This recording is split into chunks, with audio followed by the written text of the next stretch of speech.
19. yüzyıl Rusya'sındayız. Karşımızda ilk bakışta hiç de önemli görünmeyen iki adam var. Peki bu sıradan görünen iki memurun hikayesi bize toplum hakkında aslında ne kadar derin ve zamansız bir gerçeği fısıldıyor? Hadi hep birlikte bu hikayenin içine dalalım. Şimdi bu iki adama ilk baktığımızda ne görüyoruz? Aslında neredeyse birbirlerinin kopyası gibiler. Aksenti Ivanoviç ve Akaki Akakiyeviç. İkisi de alt düzey birer memur ve ikisi de bulundukları konuma yani statülerine fena halde takıntılı. Onlar aslında Sankt Petersburg'un o devasa ve ruhsuz bürokrasi makinesinin içinde kaybolmuş, kimsenin fark etmediği küçücük birer dişli. Ama durun, onları tam olarak anlayabilmek için önce yaşadıkları dünyayı bir anlamamız lazım.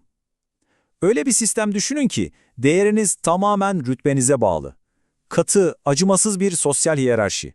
İşte onların dünyası tam olarak böyle bir yer. Mesela Aksenti Poprishchin, onun için bu düşük statü, her gün yaşadığı bir işkence gibi. Sürekli bir aşağılanma hali. Ve en acısını biliyor musunuz? Asla sahip olamayacağı şeylerin her an yüzüne vurulması. Gelelim Akaki Akakiyeviç'e. Onun durumu belki daha da trajik. Statüsü o kadar düşük ki adam resmen görünmez. Düşünün, kapıcılar bile onu gördüğünde yerinden kıpırdamıyor. İş arkadaşları içinse bir insan değil, sadece dalga geçilecek bir malzeme. Daha ölmeden çok önce sistemin içinde bir hayalete dönüşmüş adeta. İşte toplum size ait olacak bir yer vermediğinde insan zihni çok ilginç bir şey yapar. Hayatta kalmak, bir anlam yaratmak için kendine tek bir şeye tutunur. Genellikle de her şeyi yutan, saplantılı bir tutkuya. Poprishchin için bu tutkunun adı Sophie, generalin kızı. Aslında Poprishchin statü, aşk, daha iyi bir hayat gibi bütün umutlarını, bütün hayallerini bu kıza yüklüyor. Sophie onun için asla ulaşamayacağı o pırıltılı dünyanın bir sembolü. Akaki'nin takıntısıysa bambaşka. O bütün varlığını, bütün ruhunu ona bu hayatta düzen ve bir amaç hissi veren tek şeye adamış durumda. O da belgeleri, mektupları müthiş bir özenle kopyalamak. Sanki sevdiğine mektup yazar gibi. Peki bu tek düze hayatlar nasıl bir anda tepetaklak oluyor? İşte her ikisi için de hayatlarının akışını tamamen değiştiren, onları bambaşka bir yola, umutsuz bir hedefe doğru savuran bir kırılma noktası var. Gelin o anlara yakından bakalım. Poprishchin'in dünyası, iki köpeğin arasında geçtiğine inandığı mektupları okuduğunda başına yıkılıyor. Sadece aşkının karşılıksız olmadığını öğrenmekle kalmıyor, aynı zamanda Sophie ve çevresi için tam bir alay konusu olduğunu anlıyor. Bu onun için son darbe oluyor. Akaki içinse o kırılma anı, St. Petersburg'un dondurucu soğuğu ve terzisinin söylediği o acımasız sözler, bu palto artık iflah olmaz. İşte bu karar onu yeni bir palto alabilmek için tam bir yıl sürecek inanılmaz bir fedakarlığın içine itiyor. İşte bu noktada yani gerçeklik artık dayanılamaz hale geldiğinde ikisi de aynı yolu seçiyor, kaçış. Kendilerine fantazyadan bir dünya kuruyorlar. Sonunda arzuladıkları o statüye sahip oldukları tamamen kendilerine ait özel birer krallık. Ve bu da bizi Gogol'ün sorduğu o temel soruya getiriyor. Hiçbir gücü olmayan bir insan kendine nasıl bir krallık yaratır? Verecekleri cevaplar hem çok trajik hem de bize çok şey anlatıyor aslında. Bakın ne kadar farklı yollar seçiyorlar. Poprishchin tamamen içeriye, kendi zihninin derinliklerine kaçıyor ve kendisini İspanya'nın kayıp kralı ilan ediyor.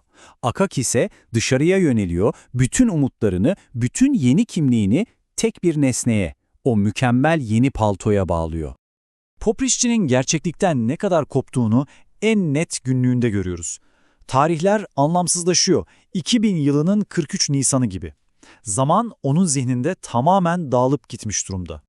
Ama tabii ki fantaziler üzerine kurulu bu krallıkların ömrü uzun olmuyor. Kaçmaya çalıştıkları o acımasız gerçeklik en sonunda geri dönüyor ve ikisini de ezip geçiyor. Poprishchin'in sonu bir akıl hastanesinde geliyor. Orayı İspanyol sarayı sanıyor, kendisine yapılan kötü muamele ise bir tür şövalyelik töreni. Ta ki baş engizisyoncu dediği görevli onu bir sopayla dövene kadar. İşte o an tüm fantazi dünyası bir çığlıkla yıkılıyor. Akaki'nin zaferi ise o kadar kısa sürüyor ki, o yeni paltosuyla katıldığı partide hayatında ilk defa görülüyor, kabul ediliyor. Ama mutluluğu sadece birkaç saat sürüyor. Paltosu çalınıyor yani yeni kimliği elinden sökülüp alınıyor ve sistemin umursamazlığı onu doğrudan ölüme terk ediyor. Ama bunlar sadece iki trajik hikaye değil. Sakın öyle düşünmeyin. Bu hikayeler insanı insan olmaktan çıkaran bir dünyaya tutulmuş bir ayna. Ve bu ayna yazarın yani Gogol'ün kendi acı dolu hayatının bir yansıması aslında. Çünkü Gogol bütün bu karakterlere kendi hayatını, kendi acılarını koymuş. Yoksulluğu, önemsizliği, ruhsal çöküntülerini.